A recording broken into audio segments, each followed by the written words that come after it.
అమానుషంగా వ్యవహరిస్తున్నప్పుడు నక్సల్బరీ ఉద్యమం వచ్చింది. బెంగాల్లో ఉన్న నక్సల్బరీలో మొదలైన ఉద్యమం తెలంగాణ రాష్ట్రంలో దండకారణ్యం మొత్తం నల్లమల అటవీ ప్రాంతానికి వ్యాపించింది.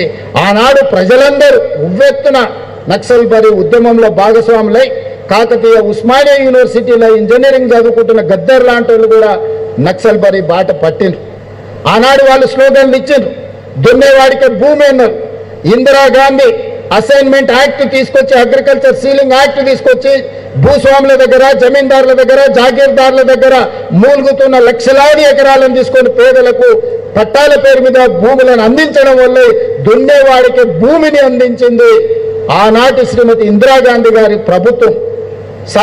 రైతు కూలీల కోసం రైతాంగ పోరాటాలు జరిగినాయి.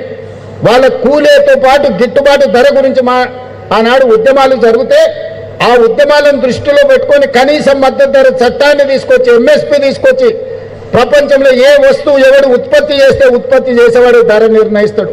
ఒక్క రైతు మాత్రమే తాను ఉత్పత్తి చేసిన పంటను బజారుకు తీసుకెళ్తే, మండికి తీసుకెళ్తే, మార్కెట్కు తీసుకెళ్తే కొనుగోలు చేసేటోడు ధర నిర్ణయిస్తాడు. ప్రపంచంలో అత్యంత దోపిడీకి లోనైంది రైతు. ఆ రైతును కాపాడాలని కనీస మద్దతు ధర చట్టాన్ని తెచ్చి